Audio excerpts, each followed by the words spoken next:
नारायण नारायण नारायण। दृष्टांत गीता के गुटखा का।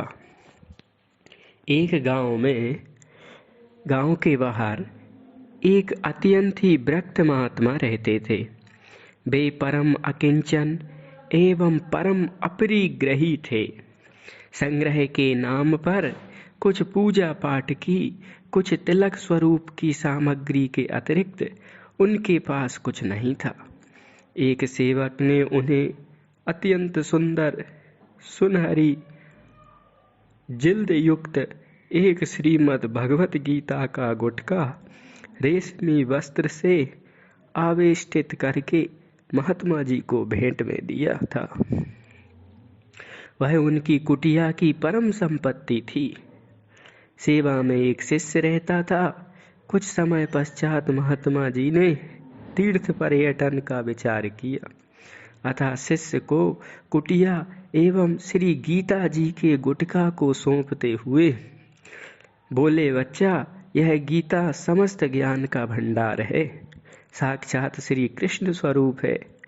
इसको तुम संभाल कर रखना एवं इसका स्वाध्याय करना, भगवान का भजन करना। यह उपदेश देकर महात्मा जी तो तीर्थ पर्यटन के लिए चले गए। शिष्य बड़ी चौकसी से गीता के गुटखा की सार संभाल रखता। श्री गुरु जी का कृपा प्रसाद जो था। संयोग की बात, एक दिन गीता के गुटखा की जिल्द को चूहे ने काट दिया। अब तो शिष्य को बड़ा दुख हुआ। उसने गांव वालों को बुलाकर कहा कि अब हम यहाँ पर नहीं रहेंगे, क्योंकि चूहे ने मेरा सर्वनाश कर दिया। गांव वालों ने विचार किया कि इस प्रकार से दुखित होकर जाना ठीक नहीं, अतः समझाते हुए बोले, महाराज, आप चूहों की से चिंतित ना हो, चूहों को भगाने का एक उपाय कर दिया जाएगा। उसके पश्चात लोगों ने एक बिल्ली लाकर इनकी कुटिया में रख दी। अब बिल्ली आ जाने से चूहों का आवागमन तो बंद हो गया, परंतु बिल्ली शिष्य जी की चिंता का विषय बन गई, क्योंकि बिल्ली को तो चाहिए दूध दही। वह प्रतिदिन रोटी खाकर दुर्बल होने लगी। शिष्य ने पुनः ग्रामवासियों के समक्ष यह समस्या रखी, तो ग्रामवासियों ने एक दूध देने वाली गाय की व्यवस्था कर दी। अब तो महात्मा जी को खूब आनंद हो गया।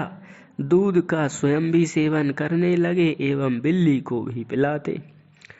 अब कुछ ही दिनों में दोनों ही हष्ट पुष्ट हो गए, परंतु उचित मात्रा में घास चारा न मिलने के कारण गाय दुर्बल होने लगी। फलस्वरूप दूध भी कम हो गया। शिष्य ने पुनः ग्रामवासियों का आह्वान किया, तो उन लोगों ने घास चारा गोबर पानी के लिए एक नौकरानी की व्यवस्था कर दी। अब महात्मा जी का समय अति आनंद पूर्वक व्यतीत होने लगा। पहले तो वह नौकरानी दिन भर कार्य करके सायंकाल अपने घर को चली जाती थी। कुछ दिन पश्चात नौकरानी अपने घर न जाकर रात दिन कुटिया में ही स्थायी निवास करने लगी। कुटिया में साथ रहने पर महात्मा जी की नौकरानी में भयंकर आसक्ति हो गई। वह उसके मोह पास में बन गई। वह नौकरानी अंतोगत्वा इनकी गृहिणी बन गई। अब उस नौकरानी द्वारा कई बाल बच्चे भी पैदा हुए। अब वह भजन कुटी ना रही एवं अब वह बाबा भी बाबा ना रहे। अब उन भजन कुटी में संपूर्णतया ग्रस्त आश्रम जैसा वातावरण हो गया। देव योग से कुछ समय पश्चात इनके श्री सद्गुरु देव जी तीर्थ यात्रा करके अपनी भजन कुटी वापस आए। आकर देखा कि यहाँ तो केवल दुनियादारी की ही बातें दिखाई पड़ती हैं। श्री गुरु जी समझ में नहीं आ रहा था कि यह सब क्या है। आश्रम का स्वरूप ही बदल गया था। ठीक उसी समय शिष्य जी अपने परिवार सहित स्नान करने जा रहे थे। आगे आगे स्वयं थे एवं 2 बालकों को कंधे पर बैठाए हुए थे और 2 बच्चों की उंगली पकड़ा कर चल रहे थे। पीछे पीछे इनकी घरवारी थी, वह भी एक शिशु को गोद में लिए एवं एक बच्चे का हाथ पकड़कर चल रही थी। गाय, बछड़ा, बिल्ली भी इन लोगों के संग संग चल रहे थे। यह सब दृश्य देखकर श्री गुरु जी अवाक रह गए। शिष्य ने श्री सद्गुरुदेव जी को पहचान कर उनको दंडवत प्रणाम किया। तत्पश्चात श्री गुरुदेव जी ने शिष्य को आशीर्वाद देकर कुशल प्रश्नोपरांत पूछा, बेटा, श्री गीता जी ने के तुमने कितने अध्याय पढ़ लिए? शिष्य ने कहा, गुरुजी, प्रथम अध्याय तो यह बिल्ली है, दूसरा अध्याय यह गाय बछड़ा है, तीसरा अध्याय यह मेरी पत्नी है, चतुर्थ, पंचम, षष्ठम, सप्तम, अष्टम, नवमम अध्याय ये बच्चे हैं। इस प्रकार से कुल 9 अध्याय हुए। यह सुनकर गुरुजी ने माथा ठोका और कहा, बच्चा, तूने अच्छी गीता के गुटका का विस्तार किया। फिर तो सद्गुरु ने बहुत उपदेश देकर जैसे तैसे शिष्य को अंधकूप से बाहर निकाला। ये है संसार की आफत कि एक गीता के चक्कर में पूरा आश्रम बन गया।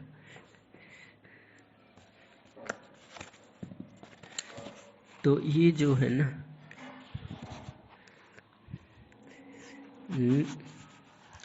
विषय वृद्धि पर दृष्टांत था।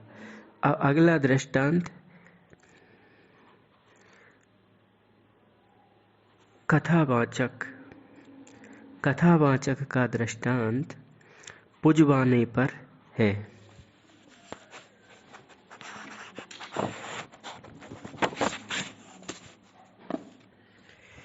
एक परम अकिंचन विद्वान ब्राह्मण थे। एक बार वे धन के अभावग्रस्त होकर अपनी पत्नी के कथनानुसार कथा आदि के माध्यम से धन कमाने के लिए परदेश को गए। मार्ग में एक श्री सीताराम जी का मंदिर मिला। वहीं पर बैठकर विश्राम करने लगे। भगवान की मंगलमय झांकी का दर्शन कर निज चित्त को विशेष आनंद मिला। श्री प्रभु के चरण प्रांत में श्री हनुमान जी विराजमान थे। श्री पंडित जी के मन में यह भाव जागृत हुआ कि भगवान श्री सीताराम जी से बढ़कर एवं हनुमान जी से बढ़कर तो कोई कथा श्रवण का अधिकारी नहीं हो सकता। ऐसा परम उदार यजमान भी कहीं नहीं मिलेंगे, अतः मैं इन्हीं को कथा क्यों न सुनाऊं। फिर तो वे अत्यंत प्रेम पूर्वक श्री सीताराम जी एवं श्री हनुमान जी को कथा सुनाने लगे। दर्शनार्थी श्री पंडित जी को सीधा सामान दे जाते। अब आप यहीं भोजन बनाते और भगवान को भोग लगाकर प्रसाद पाते एवं श्री ठाकुर जी को प्रतिदिन कथा सुनाते। धीरे धीरे जब 29 दिन व्यतीत हो गए तो श्री राम जी ने श्री हनुमान जी से कहा कि कल पंडित जी के कथा की पूर्ण होती है, अतः उनको क्या दक्षिणा दी जाए।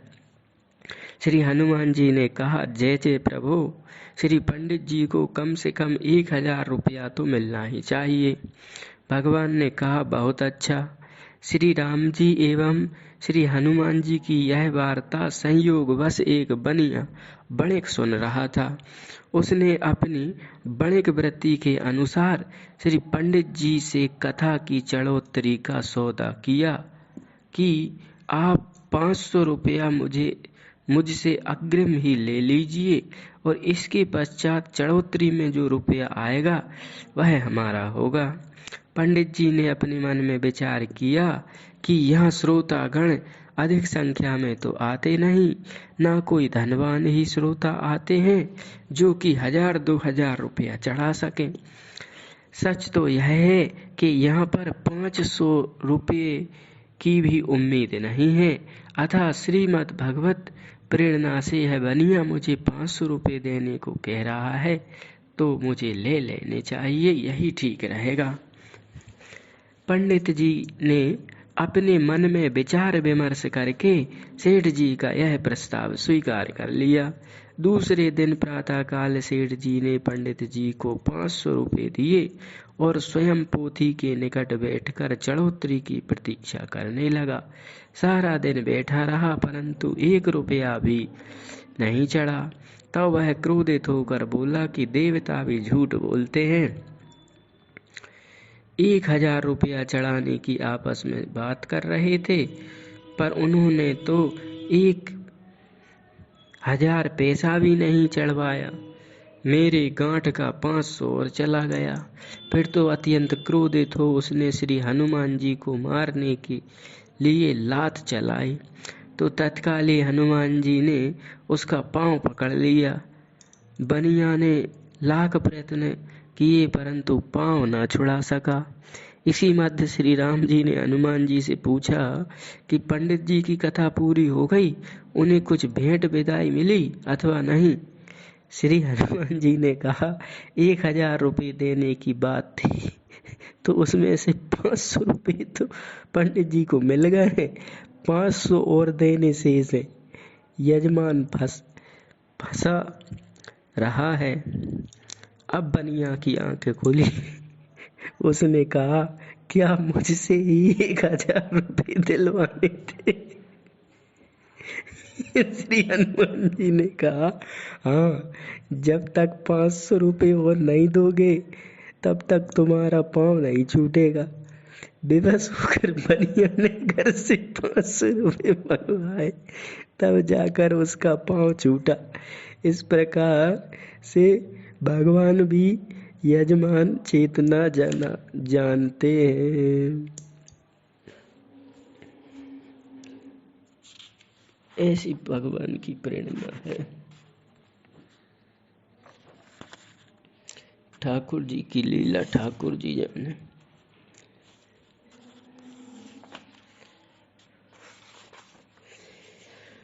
दृष्टांत 2 संतों का।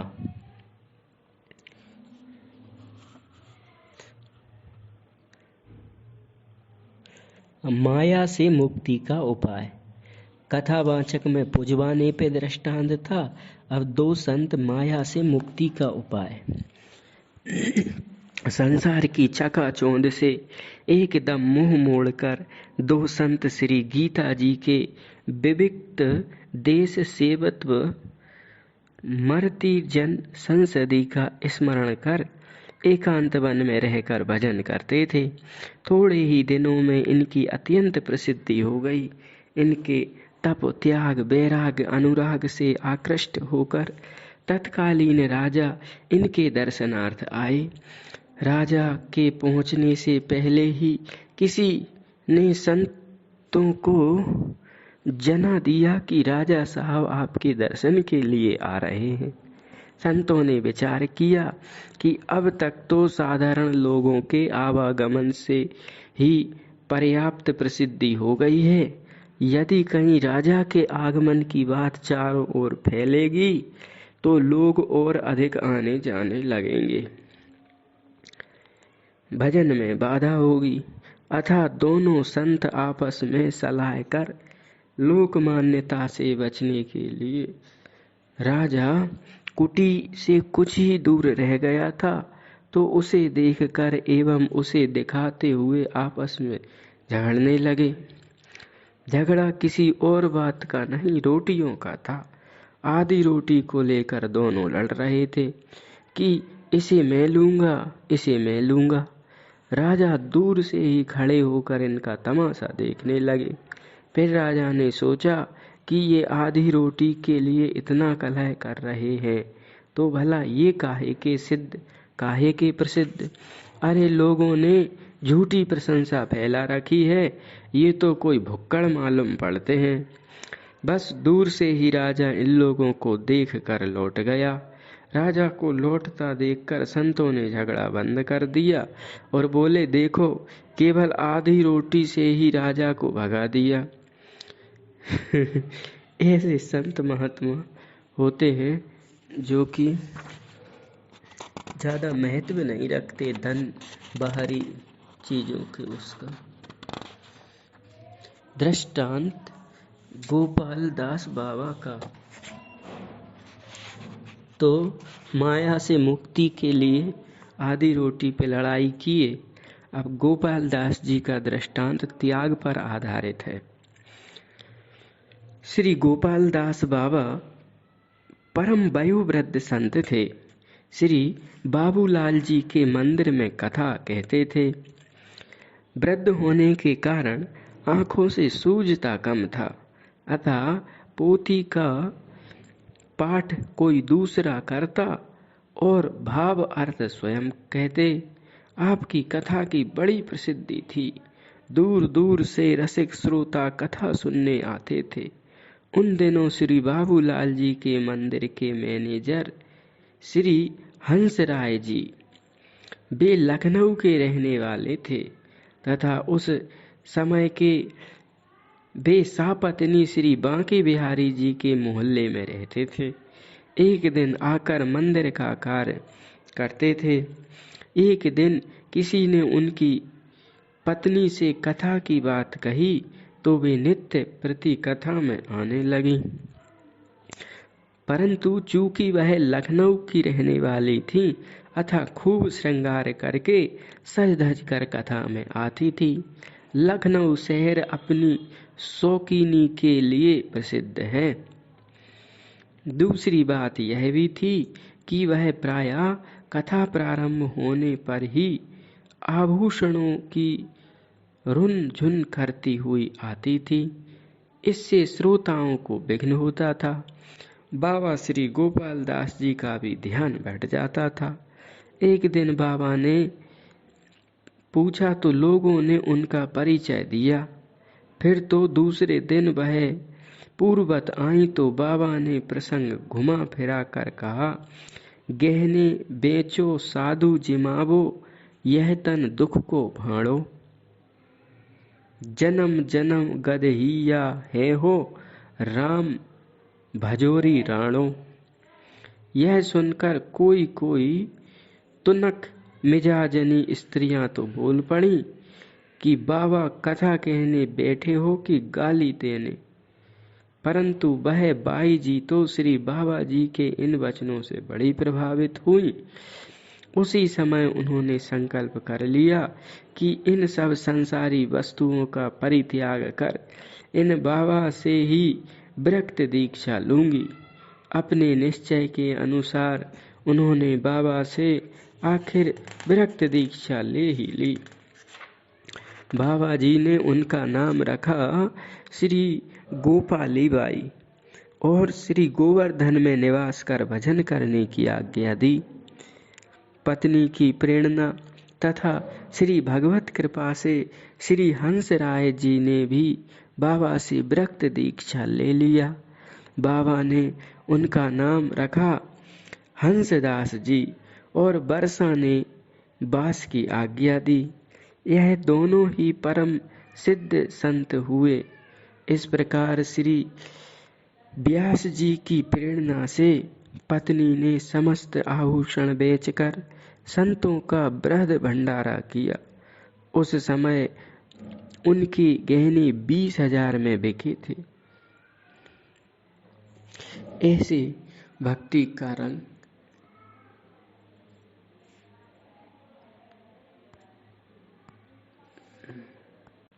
तो इस प्रकार श्री गोपाल दास जी त्याग पर दृष्टांत था। अगला दृष्टांत एक संत ठाकुर आए काम। ठाकुर आए काम पर दृष्टांत एक संत का। विचरणशील एक संत जी एक जगह एक एकांत स्थल देखकर तथा जल स्तर पर सुपास देखकर वहीं स्नान कर श्री ठाकुर जी की सेवा पूजा किए, भजन ध्यान किए। फिर संत जी के मन में विचार आया कि यहीं रसोई भी बना लूं, श्री ठाकुर जी को राजभोग का भोग लगा दूं। तब यहाँ से प्रस्थान करूं, क्योंकि सर्वत्र ऐसा स्थल मिलना दुर्लभ है। फिर तो संत जी ने बड़े प्रेम से रोटी शाक बनाया। भोग का थाल भगवान के सामने रखकर जल लेने गए। कुआं कुछ दूर था।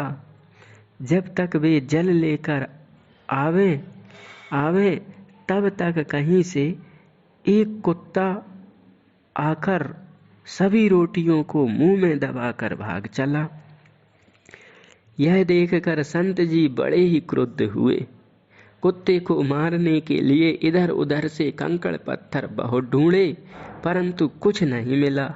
तो अत्यंत ही खींचकर श्री शालिग्राम भगवान को उठाकर ही कुत्ते पर दे मारे। संयोग से श्री शालिग्राम जी कुत्ते के जबड़े पर जा लगे। कड़ी चोट लगने से रोटियां उसके मुंह से गिर पड़ी। कुत्ता भाग गया। संत जी बड़े प्रसन्न हुए कि आखिर रोटी छिना ही लिया। आज भगवान खूब काम आए।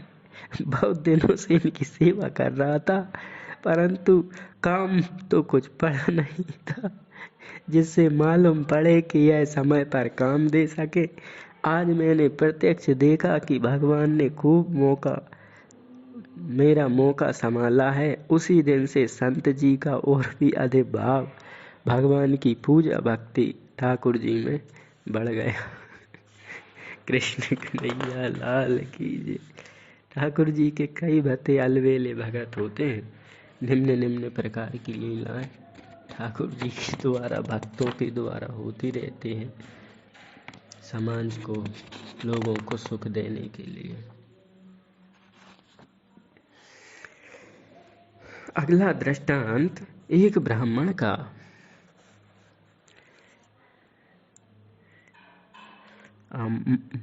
ठाकुर काम आए एक संत और दूसरा एक ब्राह्मण का माया से मोह पर दृष्टांत। एक गांव में दो ब्राह्मण भाई थे। वे सर्वदा धनहीन होने के कारण अत्यंत दुखी रहा करते थे। जब दारिद्र्य दुख असहा हो गया तो एक भाई धन कमाने परदेश चला गया, परंतु दूसरा भाई वहीं आसपास के गांव में भिक्षा मांगकर निर्वाह करता था। एक दिन उस भिक्षुक ब्राह्मण ने स्वप्न में श्री लक्ष्मी जी से कहा कि आज से 13वें दिन मैं तुम्हारे यहाँ आऊंगी और 3 वर्ष तक रहूंगी। ब्राह्मण धन के दोष से पूर्ण परिचित था, अतः श्री लक्ष्मी जी का आगमन जानकर उसने अपना सब घर बार बेच दिया और कुटुंब परिवार भाई बंधु को निमंत्रित कर भोजन कराया। तदुपरांत सबके हाथ जोड़कर विनय किया कि आज से 13वें दिन में अंधा हो जाऊंगा, बहरा हो जाऊंगा और गूंगा हो जाऊंगा और मेरी यह दशा 3 वर्ष पर्यंत रहेगी। अतः ऐसी स्थिति में यदि मुझसे कुछ जाने अनजाने अपराध बन जाए तो आप लोग क्षमा करना। ब्राह्मण की यह बात लोगों की समझ में नहीं आई। सबको कौतूहल सा लगा। उधर उसका भाई जो परदेश था, किसी सूत्र से वह राज दरबार में पहुंच गया। अपनी सच्चाई की बदौलत वह बादशाह का स्नेहभाजन हो गया। बादशाह ने उसके जिम्मे शासन का कार्यभार सौंप दिया। तब उसने अपने भाई को उसी परगने का हाकिम बना दिया। एक ही दिन में उसका दिन ऐसा बदला कि वह भिक्षुक से राजा हो गया। सब लोग आश्चर्य करने लगे कि यह तो कहता था मैं 13वें दिन अंधा बहरा गूंगा हो जाऊंगा, परंतु यह तो हाकिम हो गया। यह कैसी विचित्र बात। वह ब्राह्मण अब बड़ी कुशलता पूर्वक परगने का शासन करने लगा। लोगों को इस बात से संतोष था कि वह पहले हम लोगों के द्वार पर भीख मांगने आया करता था, अब वह हाकिम हो गया है तो हम लोगों का कार्य जल्दी कर दिया करेगा। परंतु हुआ सब उल्टा। जब वे लोग किसी काम को लेकर उसके पास जाते तो पहले तो उससे भेंट ही नहीं होती, यदि हुई भी तो वह उन लोगों की ओर देखता भी नहीं, इनसे बोलता ही नहीं। लोग उदास होकर घर लौट आते, मन ही मन उसे गालियां देते। ऐसे ही 3 साल बीते। लक्ष्मी जी अपना वचन पूर्ण कर उस ब्राह्मण को छोड़कर चली गईं।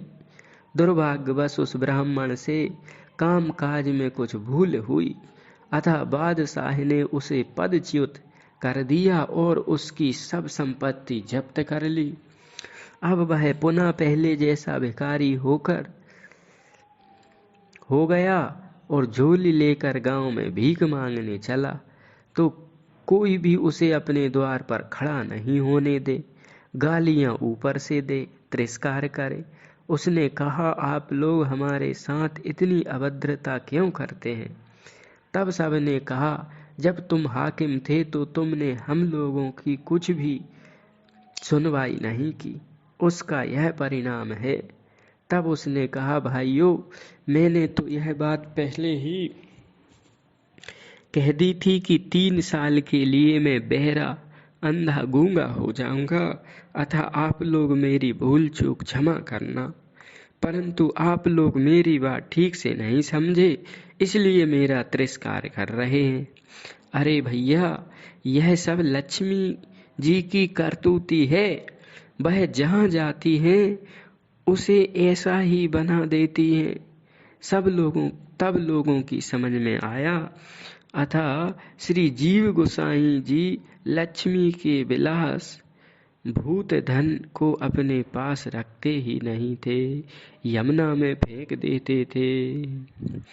ऐसे ही रैदास जी को श्री ठाकुर जी के चरण प्रांत से 5 मोहरें मिलती तो वे उन्हें चिमटा से उठाकर गंगा में फेंक देते थे।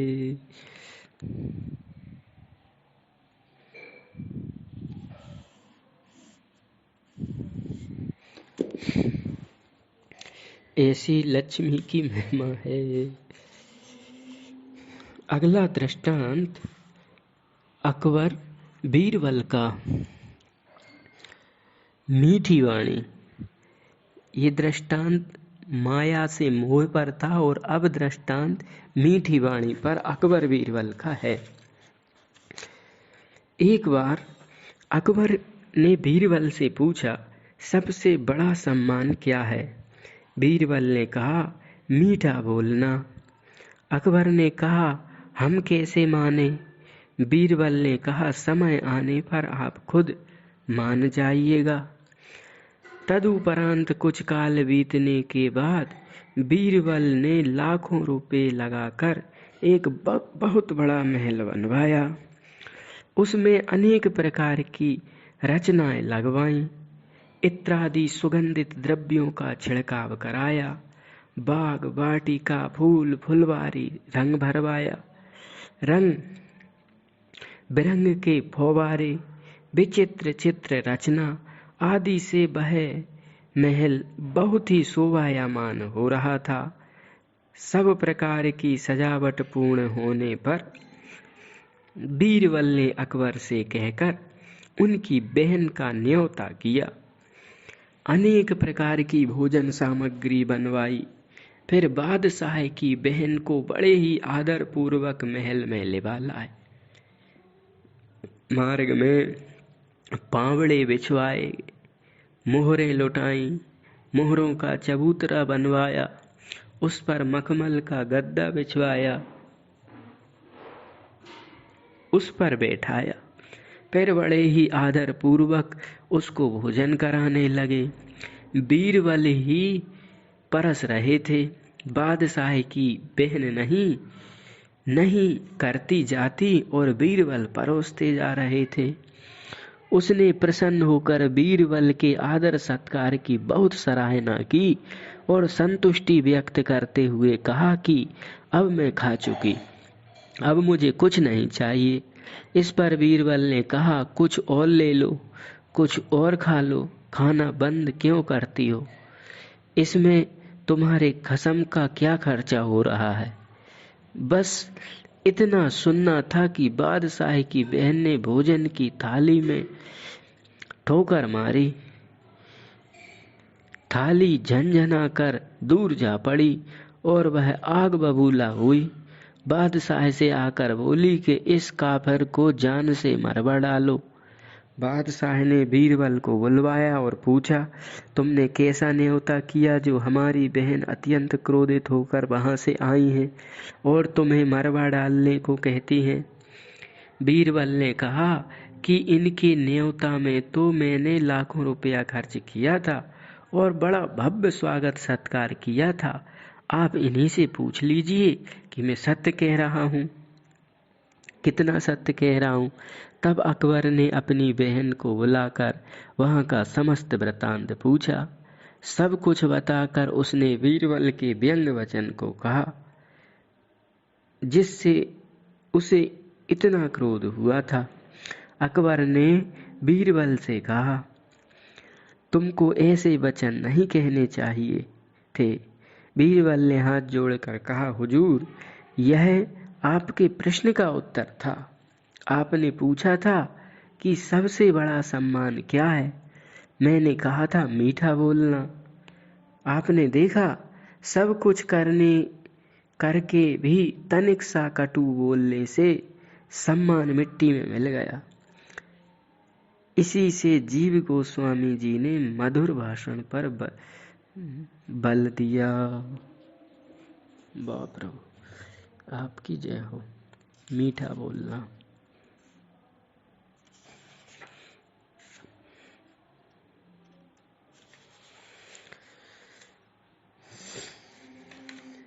अगला दृष्टांत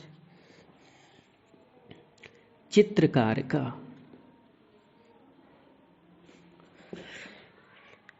चित्रकार का एक बादशाह ने लाखों रुपए लगाकर एक नवीन महल बनवाया।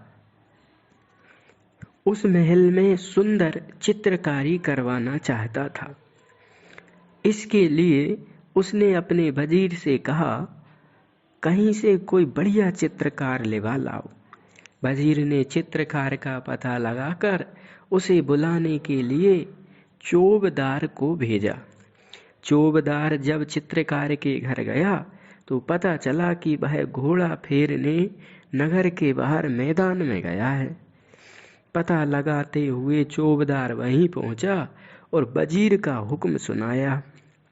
चित्रकार ने जब खूब अच्छी तरह से घोड़ा फेर लूंगा, घोड़ा का तथा मेरा भी खूब मनोरंजन हो जाएगा, तब चलूंगा। यह सुनकर चोबदार ने कहा कि अच्छा, अपनी कला का कोई नमूना दीजिए। चित्रकार ने कहा, यहाँ तो मेरे पास कोई नमूना नहीं है। चोबदार ने आग्रह किया कि परिचय के लिए कुछ तो दीजिए। तब चित्रकार ने सिर से अपनी पाग उतारी और उसका एक छोर चोबदार को तथा दूसरा छोर एक आदमी को पकड़वाया और कहा, तुम दोनों इसे खींचकर अच्छी तरह फैलाओ, जिसमें इसकी सिकुड़न मिट जाए। तब उन दोनों ने तान कर पाग को खींचा तो चित्रकार ने रंग भरने की तूलिका जो संयोग से उसकी पाग में घुसी थी, जिसमें रंग का अंश भी था, तनिक सा जल में भिगोकर घोड़े पर चढ़े चढ़े पाग पर इस छोर से उस छोर तक फेर दी और चोबदार से कहा, इसको ले जाओ, यही हमारी कला का नमूना है। चोबदार ने बादशाह के सन्मुख वह पाग पेश की। जब कला का परीक्षण करने के लिए उस पाग को ध्यान से देखा गया तो देखने में यह आया कि चित्रकार ने जिस तागे पर तूलिका चलाई थी उसी तागे पर आदि से लेकर अंत तक तूलिका चली गई थी। बीच में कहीं दूसरे धागे से स्पर्श भी नहीं हुआ था। कलाकार का यह हस्त कौशल देखकर बादशाह बहुत प्रसन्न हुए। तब तक चित्रकार भी दरबार में आ उपस्थित हुआ और बादशाह को सलाम कर अपना परिचय दिया। बादशाह ने पूछा, तुम इतनी बढ़िया चित्र बना सकते हो? कलाकार ने गर्व में भरकर कहा, बेअदबी माफ हो, मैं इतना बढ़िया चित्र बनाऊंगा कि एक खुदा को छोड़कर दूसरा कोई उतना बढ़िया चित्र नहीं बना सकता। फिर तो बादशाह ने सेवकों को हुक्म दिया कि ये जो सामग्री मांगे इन्हें सब दी जाए। इतने में भी कहीं से दूसरा चित्रकार भी दरबार में आ गया और उसने अर्ज किया कि मैं इनसे भी बढ़िया चित्र बना सकता हूँ। बादशाह ने कहा, बहुत अच्छा, तुम दोनों ही चित्र बनाओ। तुम्हें भी जो कुछ रंग रोगन चाहिए वह सब बताओ, मैं अभी मंगवा देता हूँ। इस दूसरे चित्रकार ने कहा, और सब वस्तु हमारे पास है, आप तो मेरे लिए एक बढ़िया सा संदला 4 पावों की सीढ़ी मंगवा दीजिए तथा हमारे और इनके बीच में एक पर्दा डाला दिया जाए, जिससे कि ये ना हमारे चित्र को देख सकें और ना हम इनके चित्र को देख सकें। चित्र तैयार होने पर ही पर्दा हटाया जाएगा, तब आप दोनों चित्रों को एक साथ देखिएगा। इस दूसरे कारीगर के कथनानुसार ही बादशाह ने सब व्यवस्था करवा दी। दोनों चित्रकार अपने अपने काम में जुट गए। पहला कारीगर एक तो अत्यंत कुशल कलाकार था, दूसरे कला की होड़ लग गई थी अतः उसने अत्यंत लगन से बड़े ही मनोयोग पूर्वक बहुत ही बढ़िया चित्र बनाया। इधर दूसरे कारीगर ने बीच में पर्दा डालकर संदला लगाकर दीवार पर घोंटा फेरकर उसकी सफाई करने लगा। कुछ दिन बाद पहले चित्रकार ने बादशाह से अर्ज किया कि मेरा चित्र तैयार हो गया है। तब बादशाह ने दूसरे चित्रकार से पूछा कि तुम्हारे चित्र में क्या देर है? उसने कहा कि हमारा चित्र भी तैयार है, अब पर्दा हटवा दिया जाए। जब पर्दा हटाया गया तो पहले चित्रकार द्वारा निर्मित चित्र का प्रतिबिंब हूबहू जैसा का तैसा दूसरे चित्रकार द्वारा साफ की गई सामने की दीवार पर दिखाई पड़ने लगा। बादशाह दोनों चित्रों को अत्यंत सादगी से देखकर प्रसन्न हो बोले,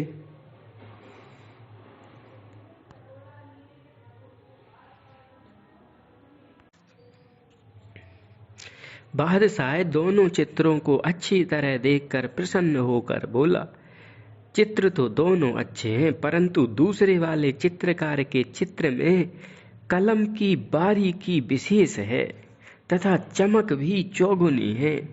पहला चित्रकार एवं अन्य दर्शकगण सभी दूसरे कलाकार की कला देखकर चकित व मुग्ध हो रहे थे।